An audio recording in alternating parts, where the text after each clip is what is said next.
Insight and analysis. Welcome in once again, Trouf and Trouf.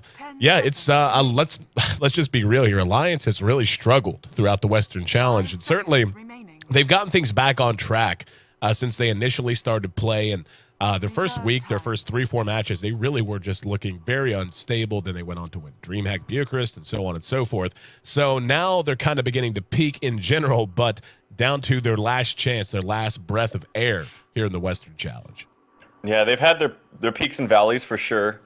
Unfortunately, their valleys have been during the duration of the D2 well, but there is still a chance for them, as you mentioned. There is still a chance, and it needs to happen today with a win over EG. So, and they have been looking good lately, as you mentioned, with the win at DreamHack Bucharest.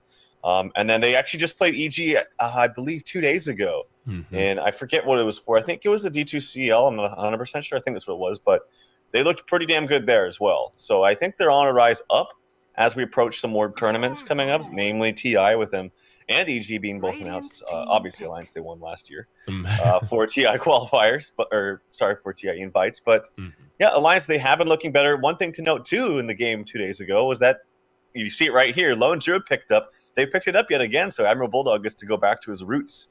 No pun intended. Oh, absolutely pun intended. You got to claim that whether it was intended or not. That's the cheese that everyone loves whenever it comes to commentating. But yeah, Alliance has been looking remarkably strong compared to, again, just looking back 2, 3, 4 weeks ago. They really seem to be kind of out of sorts, but with the latest patch, they really seem to settle down. And maybe that's just part of the prep too, looking ahead to big tournament season with Frankfurt coming up, TI, and so on and so forth. Just really getting back to what you know, what you're comfortable with, and beginning to look for that indomitable rhythm. And we talked about that. We've talked about this all throughout Western play. Is leading up to the big tournament season, and especially to TI, but just the way it's worked out this summer and spring with all of the tournaments kind of crammed together, is it was easy to understand why teams would be willing to take risks and to experiment a lot more, say, a month ago. But now it's really getting into the time when I think you're going to start to see them all settle down and look to just get to a point where it's not just, well, we're good with a lot of things, but we do 1 or 2 things unbelievably well, maybe the best in the world. And that's what Alliance,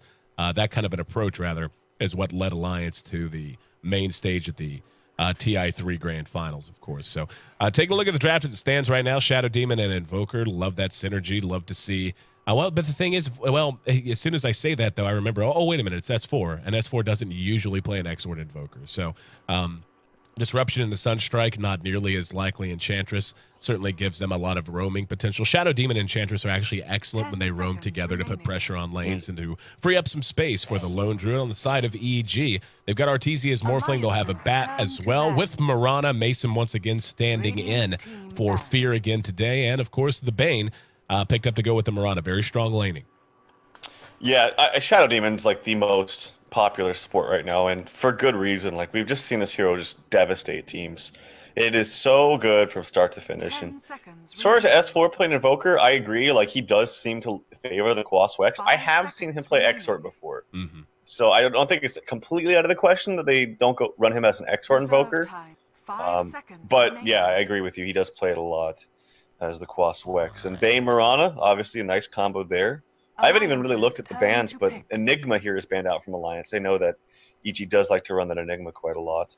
But I'm very interested to see, once again, Lone Druid. I got to watch those games, and he got a lot of farm and kind of did his thing. And just once he got his Radiance, they kind of rolled over the other team. Well, it was EG, I guess. I'm interested to see if they do more of the same here. And then Pugna is the last tier pick for Alliance, most likely in the 1 position for Loda. I love Pugna. I am a huge Pugna fan. Whether it's mid, whether it's a 1 position. And he did get a little buff in the recent patch as well. His Nether War now lasts, I think, 30 seconds as opposed to 25. And there was something else in there. Decrep, I think, also is like lower cooldown, something like that. Yeah, something But like that. I'm a big Pugna fan. Yeah, I love him too. And this is something Alliance for a little while did this. I won't say commonly, but if you watch them across a week of play, you would see it a couple of times, assuming they played 1 or 2 best of 3s a day.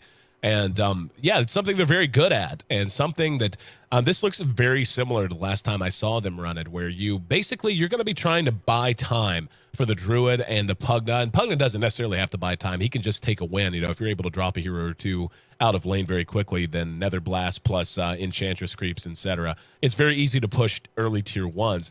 But the general idea is you just wreak havoc with the roaming potential of heroes like Shadow Demon and Enchantress. If Invoker is taken the Exort route, I actually think it's going to fit in much better than you have your Forge Spirits, and you have you have your Forge Spirits, you have the ability to Sunstrike off of to add to early ganking potential from the Enchantress and the Shadow Demon. So they do have options as to how they want to do this, but overall it's going to be about just giving Bulldog some time to farm, and then once he gets up an item or 2 and these 5 hook up and begin to push tier 2s, it's very, very difficult to deal with. That doesn't mean that EG doesn't have some tools for that, however. When you have Universe on the bat, excellent hero for him, and excellent, it's great at keeping people feeling a little uneasy pushing his 5 once the blink comes out.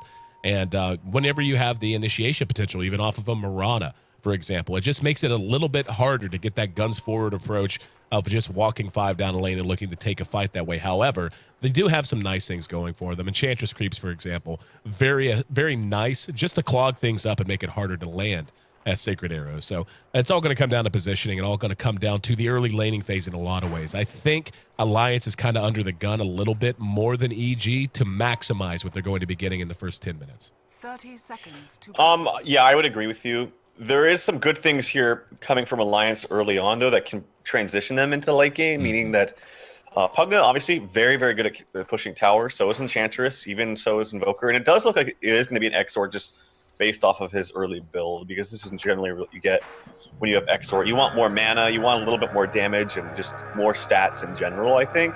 And the Colossus X, you want more mobility for the fast phase boots. But what I was saying is that Pugna pushes towers very fast, so does Enchantress. That's going to free up more space for Admiral Bulldog and Lone Druid. And that's what you want. You want early gold for your supports, early gold for Admiral Bulldog, and just as much space as you can create. Because quite frankly, this hero is pretty terrible until he gets his Radiance or whatever item he decides to get. Yep. Until then, his bear is just all based on RNG, which can be in your favor if you go for early phase boots on your bear. But yeah, I'm very curious to see how he does in this early lane. He tries to pull the creeps early on, but it gets slept by Bane. So he's not going to get that early pull, and he pretty much has to go to the jungle, I think. But the problem is he can't, because Enchantress is sitting there. So unless they want to share it, he's going to be kind of useless down here. Yep, we can see he's messing with PPD a little bit, and this is the Bulldog Arena. This is what he's known for, and he knows up. Hang on, the top Universe going to be disrupted. Loda's right there behind him, and they're going to get a lot of damage done. Universe should be fine. Even taking time to throw out one more stack of sticky napalm makes it back with about a quarter health. So Bulldog already struggling. So is Universe being forced back, But yeah, Bulldog, first of all, to comment about the RNG, basically, when you say if RNG is in your favor, you can be fine. It's always in Bulldog's favor. That's just how that works. So he should be okay there. But he's just one of those guys that he seems like you almost never succeed in diving him. He always manages to stay safe. And somehow, no matter how bad of a start he gets, he wakes up in the mid-game with every item he could possibly want. So it's something EG is going to have to continue to account for, even if the laning phase seems to be going their way. Ake, in the meantime, trying to account for Universe as he's going to rotate down. Disruption to lead. Centaur should be in position. And, yep, decrep, stomp, Nether Blast, couple of auto attacks, and First Blood goes to Alliance. Really well played. I really like how teams really make an effort to kill the off lane. Like you saw even before they got that kill, the first time they went on Universe, he's got to be careful as he gets slowed out right now. Can they get him with a decrep? I think they might be able to. Can they get in range? Do they have enough damage is the question. Yep, Universe still sitting on just level 1. Sticky napalm and no Firefly, but didn't end up needing it after all. So he makes it back. But just look at what Alliance is doing, and this is what I was talking about. If they get a kill early on and they're able to get into a position like this, they could just apply so much damn pressure to a tower. And Loda, not having a ton of mana, is going to hang on to his Nether Blast for the moment, anticipating some kind of rotation. PPD has made his way over for now, and we'll see if they're going to be able to stem this, but the tower's already down to about a third health. They may be able to get the wave shoved back out, but basically, as soon as they turn their back again, you'll see Ake and Loda hook back up, and that tower won't be standing for long. That's really smart play from like Loda and the other members. Like you see them, it's very easy to get in the mindset and the tunnel vision of, oh, we can just dive, we can kill him. But they know that some kind of rotation could possibly come up. Yep. And just the way that he was moving and the way he positioned himself, he was ready for that transition. So really well played. It looked like nothing happened there, but I really like the way they positioned themselves. It is freeing up a little space for Emerald Bulldog. He's getting some levels at the very least. It is very scary though. Bane and Mirana by themselves can take him down. Bane's already going around, but he should be able to block this arrow. If anything, just take the sleep off himself with a bear. Yeah, very nicely played. Yep.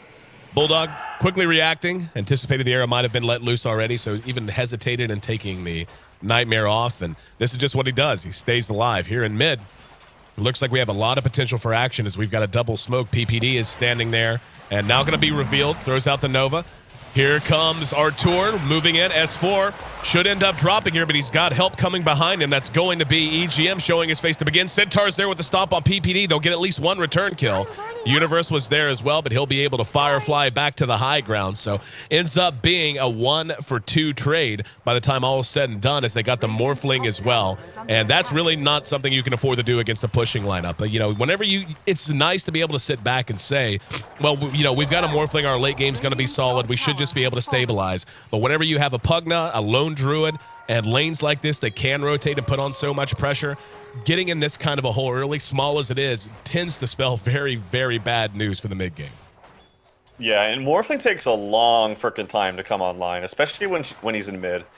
He just doesn't get as much farm. It's harder for him to snowball in mid 1v1 because you generally have good 1v1 heroes against him. You saw how much damage Invoker did by himself with Cold Snap plus the tower damage. Yep. And we already see action here, rotations into the enemy jungle here from Alliance. They did spot it out with Bane, though. So they know that something's up here. That's going to mean, you know, maybe Mason doesn't get as much farm down here and just have to play a little bit more safe. And just, it also is, again, going to free up some more space and farm here for Emerald Bulldog.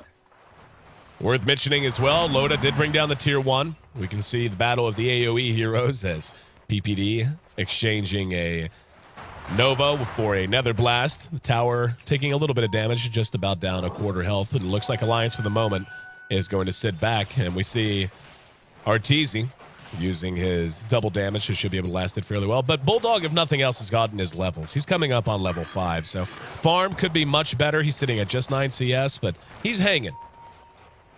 This is fine for him, honestly. As long as he doesn't die, I think he's in a fantastic position. And if he can hit level 6 too, well, actually 5 is really the big benchmark, because then the supports can't be so aggressive on you, because if you get a root on them, they're basically dead. Well, it's very, very close, but now, yeah, there he is, level 5, so he's in a very, very good position. Elsewhere, things seem to have settled down, at least for the moment. Ake already has an urn up, so he'll be wanting to put it to good use looking ahead. He and EGM are in the jungle. EGM just about 4.5, same for Ake. Taking a look at the graphs at 6 minutes in, we can see it's a bit of a gold lead, as one would anticipate for Alliance. They have the kill lead. They also have the tower lead. The experience, though, slightly in favor of EG, so still anyone's game. Still going to be on Alliance to execute and continue to keep pressure on these towers. In the meantime, though, Arteezy is playing a little bit from behind. 24 CS, even though he is ahead of S4, he is not nearly where he wants to be at this stage of the game, I'm sure. S4 does deny the rune top. Yeah, I think S4 is just scared of possible rotations. Like, he's kind of playing a little bit further back. I know that S4 usually likes to play very aggressive in 1v1s, but he already had that one gank, and here comes another possible gank in mid. Disruption, Sunstrike's right there to follow it. Nice waveform. Able to get him back to safety. Universe has to be careful. He came in to help if needed, but he has very little health. He's just short of level 6, so wouldn't even have had a lasso. Bulldog, in the meantime, is hooked up with the rest of his team here in mid. There's going to be a frostbite onto the Satyr creep. And they're just letting Loda, by the way, sit and do his own thing up in that top lane. So we'll take a look what he's farming towards as soon as we figure out if they're going to continue this push. Speaking of push at bottom, we've got our Bane and, of course, Mirana applying a little bit of pressure to the tier 1s. Not the heaviest pushing heroes at this stage of the game, but enough at least to force Bulldog to rotate back over. Not going to give any free damage away on the tier 1. S4 taking some damage here in mid. Throws off the cold snap. Forge Spirit summoned, and EGM thought about chasing him uphill, thought better of it. Yeah, I was wondering why they tried to push in the mid with 4 heroes like that. PPD, he's actually really over-leveled right now, despite dying once. He's almost level 6, which is pretty crazy. And his D push is actually very effective. He can Ice Block or Frostbite one of the creeps. which makes him kind of useless and kills them. He can also nuke. He's got a level 3 nuke from Crystal Nova, so now he's level 6, so it's going to be a lot easier for them to defend these pushes. Still keeping an eye on Loda, and he's the one I really am curious about. He's picked up a Staff of Wizardry. We'll see if that's going to be, Necro Book. So they definitely are going 100% on board with the Necro Book push, and that's going to be tough to deal with. But like you said, EG has really held their own very, very well. I mean, things obviously have gone Alliance's way here in the first 8 minutes, but I think EG is in good position. And as this game goes later and later and later, you've got a Lone Druid, and that's great, but you have Mason, who is very, very well farmed right now, playing on the Mirana, and you're going to have the Morphling as well. So I don't think this is a game that they're going to be able to just sit back if the push strat begins to fail at 20, 30 minutes in. They're going to have to keep the pressure up. Yeah, the only thing is I don't feel like Mirana's very good against push lineups. She doesn't really offer that much. You can't really initiate with Moonlight Shadow because normally in push lineups, when you're pushing, you have more gold on your supports, which means more sentries. Oh, wow. Allison, a.k.a. Arteezy, taking a lot of damage. I think he's going to die here. Sunstrike on the mark, and look at him. He's trying to morph and eating damage from the Nether Ward. EGM's way back in no man's land behind the tower. He's going to be spotted out, and caught out by the Bane. There's going to be a net, though, now. Universe. Nope, never mind. Centaur was brought down. Looked like he was winding up for the stomp. And PPD throwing out the Frostbite, just trying to clean the field of Ake's creeps. And Alliance should be able to pull back regardless. So they end up bringing down the tower, end up scaring the hell out of Arteezy, if nothing else. And more importantly, freeing up space for Bulldog. And, this is what this kind of a lineup is designed to do. Bulldog, like you said, he did just fine. He didn't die. He got his levels. He's now level 7.5. Gold, obviously, not quite where he would want it to be. Taking a look at the overall net worth. He's actually, wow, would not have expected that. He's actually right there with Mason in terms of overall net worth, just because of the early tower kills and just because of the way the rest of the laning phase has gone. That's actually impressive as hell. Yeah, this is exactly what this lineup was meant to do for Alliance. This is exactly what it was to do. Get tons of towers early on. It's going to give extra gold for your supports, and especially extra gold for Admiral Bulldog.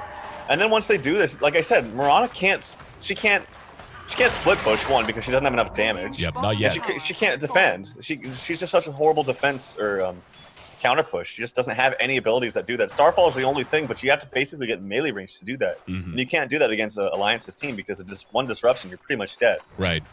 The one thing I feared for Alliance, but it's going to be kind of negligible once you get more items up on them, is that, okay, it looks like Loda's going for that Necro 3 build, but he has very, very low HP. The one thing I fear is that he gets pulled out right away from Bat Lasso. So as long as EGM is very on point with the defensive disruption, I think Alliance is just going to take this.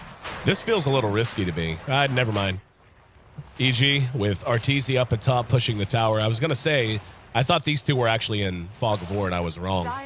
Showing themselves, so yeah, this isn't risky at all.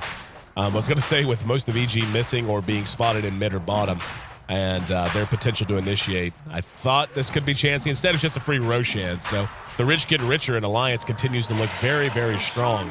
As Loda will be snagging himself an Aegis, that gets them a reset button based on what you had said, the idea of having your Pugna lassoed out too early.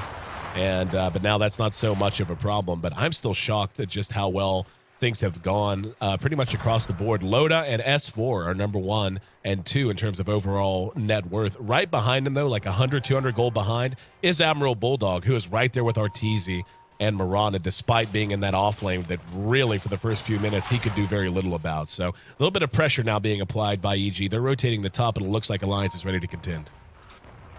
Yep. I don't know if they saw Bat with the blink, but he doesn't have it yet. He's got it back in the stash, so they should probably recognize that he's going to have it around this time.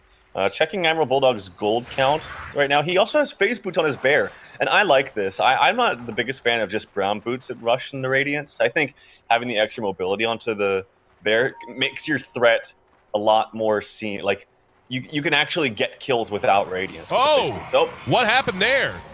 I guess he thought better of it. He went up to Fiend's Grip, and I believe he just realized how in trouble he and Arteezy were going to be.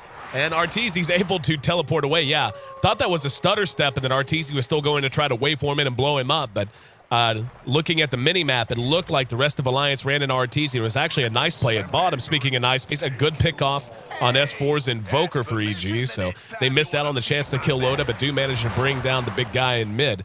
But yeah, they went to use the Fiend's Grip. I think they immediately saw the rest of Alliance. He canceled the Fiend's Grip, and that's what allowed him to get away. So even though I said, what's he doing? He was making a good play. That's what he was doing. And good communication there, saving both of those heroes from a couple of deaths. In the meantime, though, Alliance is just happy to have a lane vacated, and they push the tier 2 down.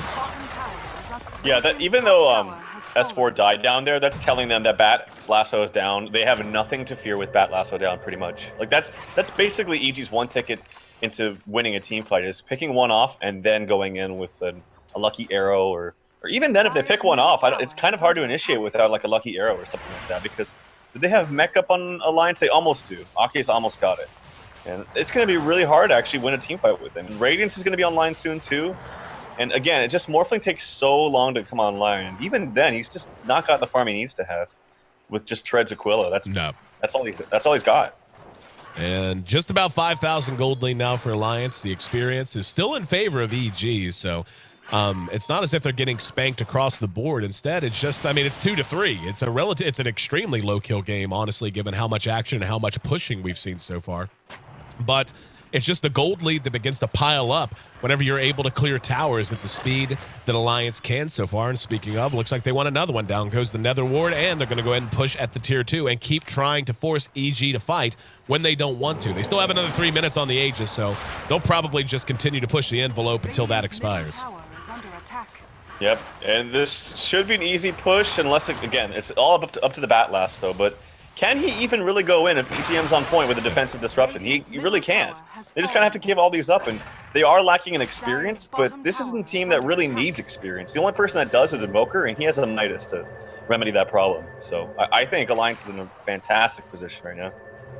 Arteezy trying to split push as best he can, and this is kind of the issue that they're running into as much or more than anything is heroes like Mirana and Morphling actually can do an excellent job of split pushing once they get up a couple of items. Problem is, Alliance doesn't even need that many items, and what they do need, they already have.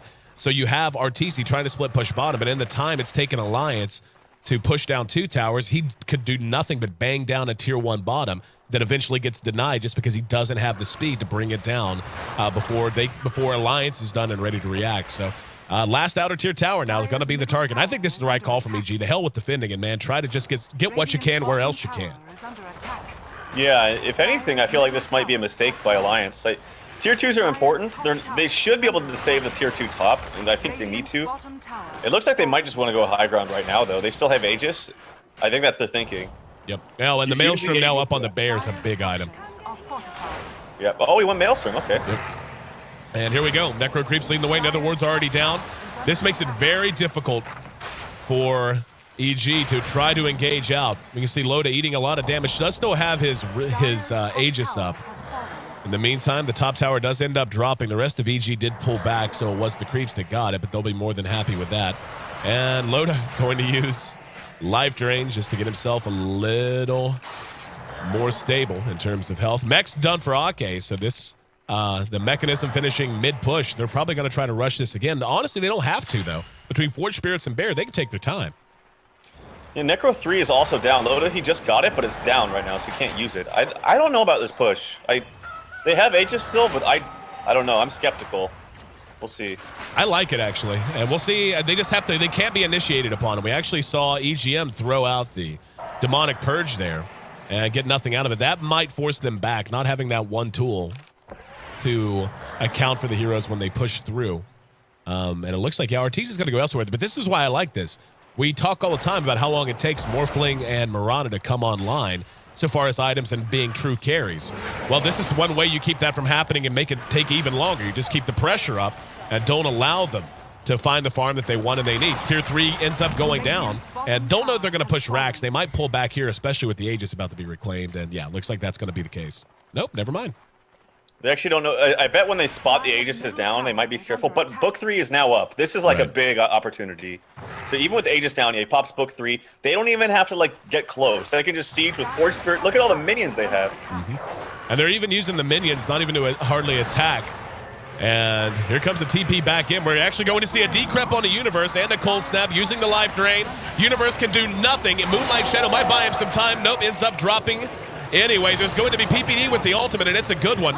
Getting a lot of damage done via Moonlight Shadow. Looks like Alliance is going to be able to pull back minus Loda. And the Aegis explode. There's the lasso. Universe, who bought back, is not going to buy back for no reason. Going to make sure they get at least something out of it. Flame break plus a waveform enough to bring him down. EG now charging out. Arrow's going to end up catching the bear. S4 and Bulldog and Ake bringing up the rear. Looks like S4 could be in a little bit of trouble. Does have a point into Wex, and yes, we'll be able to Ghost Walk. Do they have any detection? They do not. So he's going to end up being safe. They end up losing tier 3, but they do hold the racks. However, cost them a couple buybacks. So that hole just keeps getting deeper and deeper and deeper, even if they did seem to take a win there.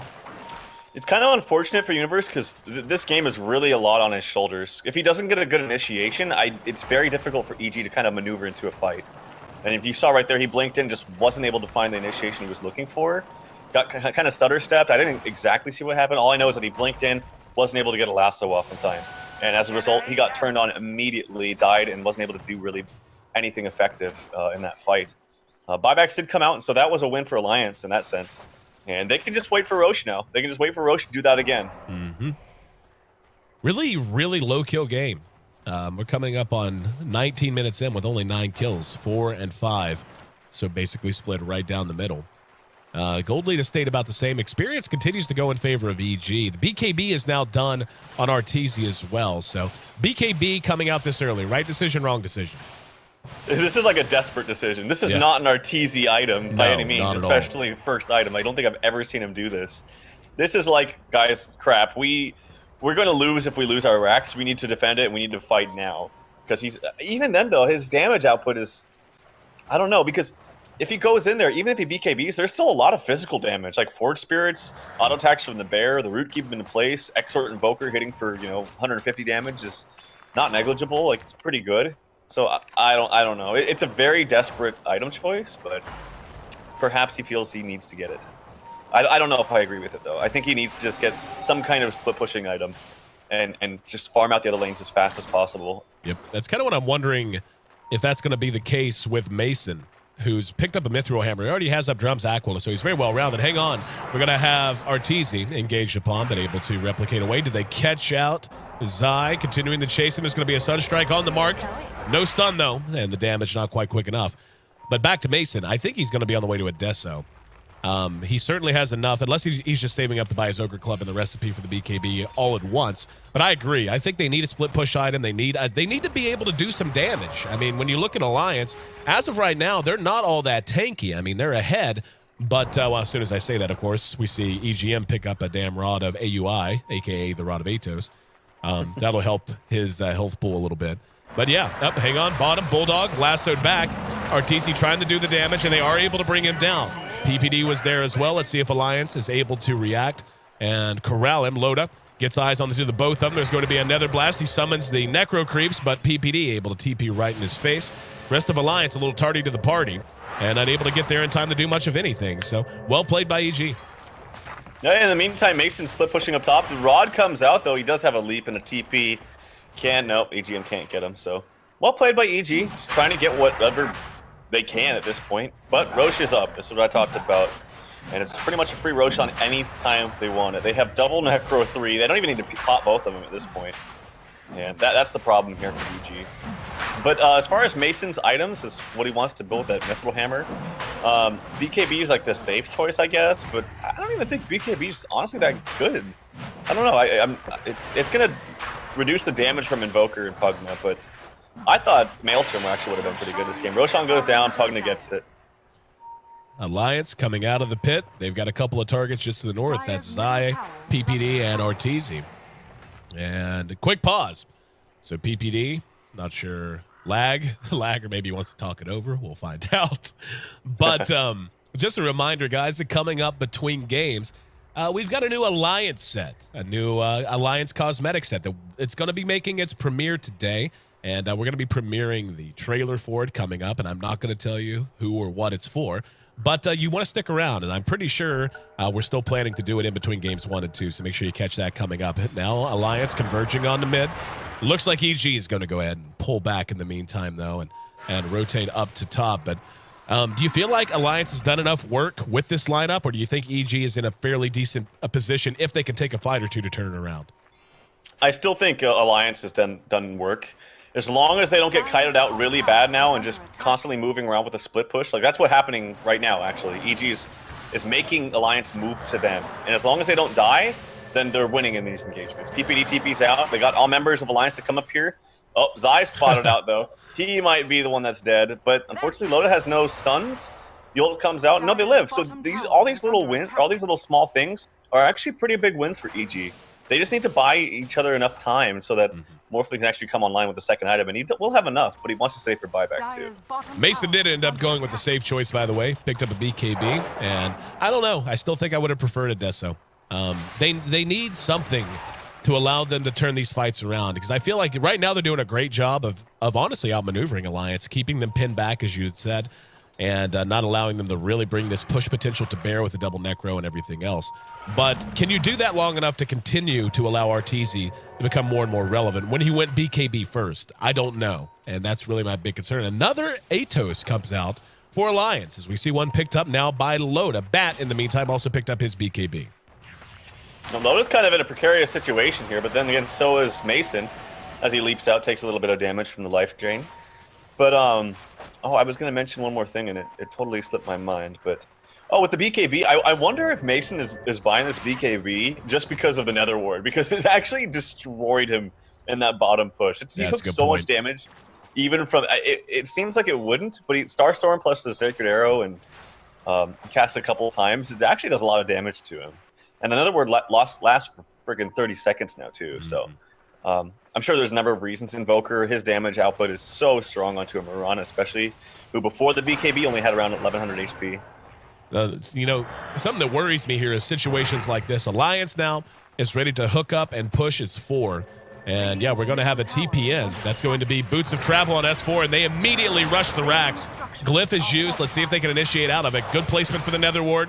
Necro creeps are up in front along with the Bear. And yeah, there's just nothing they can do. This is exactly what I was talking about. Is EG can try to split push them out and try to keep them back from the map. But if Alliance decides to commit, they push so quickly, and they are lacking towers in every lane to the point that there's no hope of, even if it's Mason and Arteezy trying to push against, say, a Shadow Demon, which is the situation we saw at top earlier. The Shadow Demon is going to be able to hold a little bit longer. He's going to be able to hold long enough to allow Alliance to just begin clearing buildings. Now we're going to have a lasso. This is a great kill if they can get a Bulldog brought back and the leap in. Nice Starstorm, and now the waveform in. EG engaging in PPD with another nice ulti. Gets off full duration. Damage is going to be there. They end up popping the fresh Aegis off of Loda, and Arteezy not done yet. His BKB expires, but he's right on the tail of S4, who turns around, uses the cold snap. Doesn't matter behind the fight. EG continuing to clean house. This is going to be a 5-for-0 exchange, as this game has turned itself around, at least in terms of momentum. Now at bottom, the racks were still cleared off, and EG has a lot of work to do with short respawn timers. It's only 25 minutes in, but now they're beginning to show, hey, we can fight, we can stand up to you. Really good play from especially Universe, and oh my god, Zai with such a clutch sleep there on PPD. He had the decrep up on PPD. He used the Nether Blast, and right before it ticked, Zai with a clutch Nightmare, saving PPD's life. Also, Universe just really the one to start all of that, and that's what I talked about. It's really up to the Batrider. So Universe with a really clutch and just good heads-up play. They knew they were backing off. Most of their spells have been used. Both Necros were down. He saw the opening, and he went for it. So really nice job.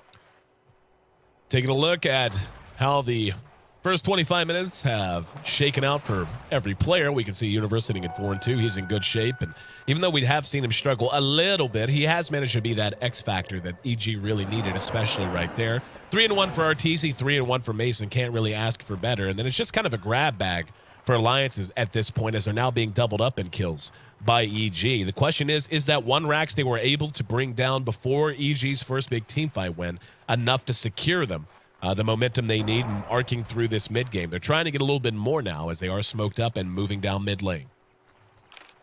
Yeah, they do still have a ton of push, but the problem is now they're extremely lacking in experience now. If you even just pull up just like the scoreboard, 11, 15, 13, 12, 15 to 9, 9, 12, 13, 11. So their experience is bad. PPD in trouble. Yep, there's the Atos. Universe going to get a lasso on the EGM though, and will not be able to get him in the base. Defensive disruption. Let's see if they want to come back up. There's going to be a Fiend's Grip on the load in the meantime, however. Nether Ward still doing what damage it can. BKBs have plenty on both sides. It looks like Zai has to break off. Universe falls back. PPD moving into position. Arteezy is caught out by himself doing what damage he can. Can they nuke him down? PPD with a fantastic ultimate that was left to channel for the majority of that. He's still alive and manages to help turn this around again. They track him down by the time all's said and done, but now Bulldog likely to make it 4 as Mason's right there. 5 seconds on the Sacred Arrow. S4 gonna try, nope, couldn't do anything to try and help his buddy out. That's a 4-for-1 exchange. And honestly, EG is just playing these 5-on-5s out so much better.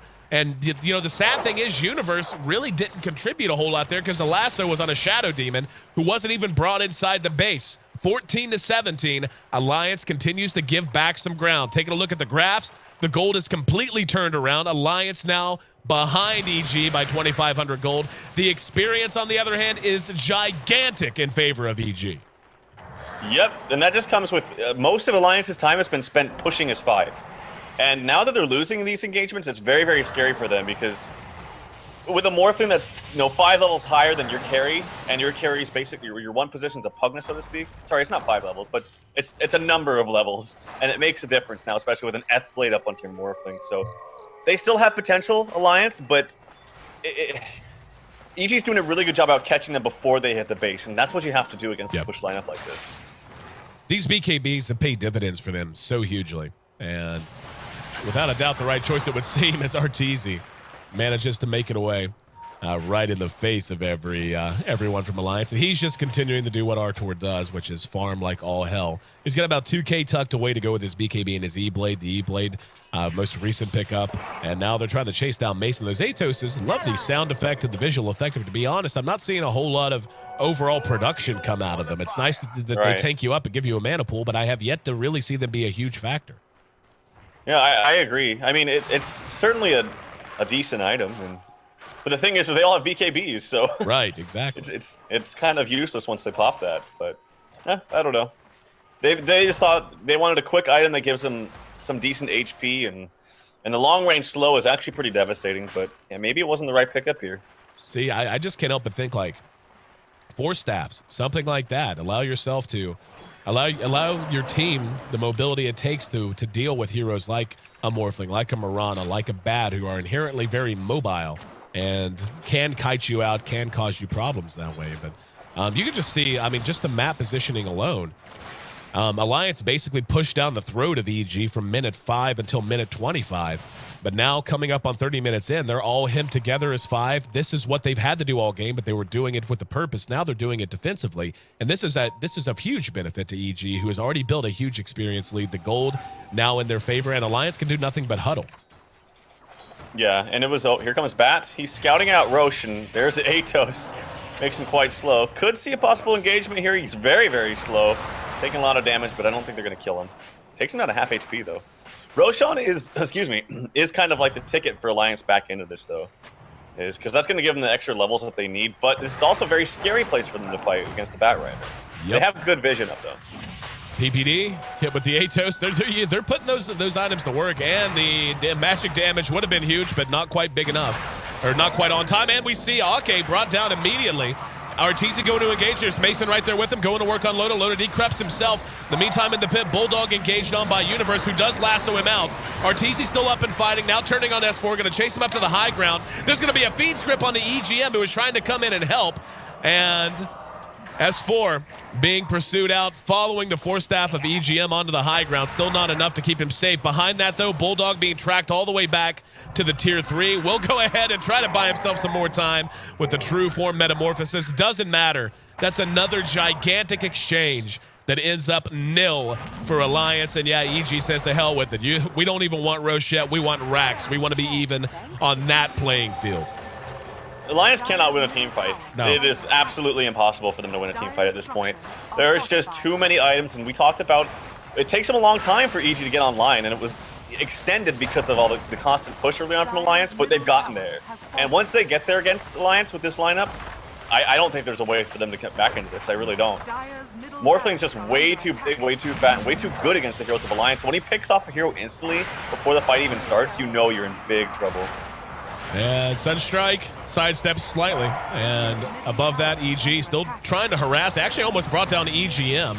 And Mason continued to do some damage to Loda. Everyone kind of hurting at the moment and trying to limp back to the base to lick their wounds. But Alliance, at the very least, does manage to keep one set of racks up, the ranged racks. However, they lost the tier 3 and the melee racks. So even though they maintain a slight lead there, I can't even imagine what the graphs look like right now. Yeah, that's about what I would have assumed. Biggest lead of the game now in favor of EG and Gold, and the experience is, like, honestly not even in the realm of reasonable. It's just hugely, preposterously in favor of EG right now. They're going to go back into the Roche pit. Let's see if EG is able to smell it out and stop it. Yep, again, this is kind of like Alliance's one ticket back in, but if EG just runs in, I feel like Alliance is going to get crushed. The Universe get bashed by... Actually, hang on, there's going to be a Fiend's Grip, but EG trying to engage. They end up losing PPD that time. Universe, I didn't see what happened to him. I just saw that he went in. I'm not sure if he got bashed by who or by what. He had his BKB active, but Alliance, nonetheless, is cleaned up, and we're going to see them get a return kill finally on Zai. Mason's right there with him. And Roche ends up dropping behind that as Arteezy nets himself and Aegis Universe. Yep, they're just going to call it there. So GG and Alliance, who, I mean, just look at the graphs and what a huge turnaround it was. The biggest lead of the game was about 6K gold, turned into 10K for EG by the time it was done. In excess of 30,000 experience, the lead for EG by the time that match was over. So gotta be deflating, man. You know, Alliance comes into this. They struggled so much in early D2L Western Challenge play that this is a must win. And now they find themselves giving up a game they led pretty hugely in the first 10 or 15 minutes, and they have to win 2 against this EG squad if they want to have any chance of postseason play.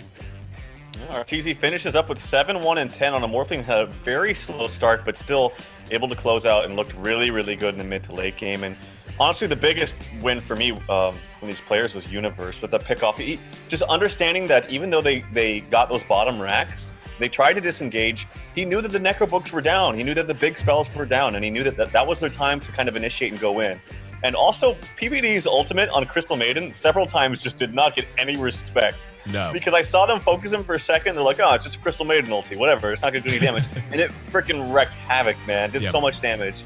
And was able to net several kills with that. Well, I mean, help out because he only has 1 kill. But nonetheless, just, nice initiation there from Universe. And that really turned the tide of this game for EG. So well played. Yeah, they held out just long enough. And, you know, I asked you in the mid game, just because I was concerned that this was a possibility. I mean, you saw the BKBs begin to come out, and even though I questioned it anyway on the Mirana and so on, and you knew that there was going to come a point where EG was going to really start to find their way, and it came much sooner than I think Alliance would have liked it to. 7-1 for Arteezy, great performance from him. He finishes up with 567 GPM. That's the highest on the board as a whole. 6-2 for Universe, as you said. Huge playmaker, and gave them exactly what they needed they needed from him in the mid game to hold on. And of course, Mason, who's still ringing for fear, finishing up at 6-1-7, 523 GPM. Quietly a huge factor in that game as well. I'm your host, Aaron AC Chambers. Thanks so much for being a part of the broadcast, guys. This is game 1 of our first best of 3 of the day. EG versus Alliance coming to a close. We got game 2 coming up shortly, but for right now, we've actually got something fun to show you. It's going to be the brand newest Alliance set from Live Workshop, and much love to Manny, of course, who does an amazing job on all of these items. I think we've got the video loaded up. Are we going to be doing it from mine or from yours, Scott? From mine? Okay, cool. So what we're going to do real quickly is go ahead and bring up our overlay plate, and then we'll be bringing you right back in just a second for, again, the premiere of Alliance's new set. Still not going to tell you what hero you're going to wait and find out. Stick with us. We'll be right back in about 60 seconds.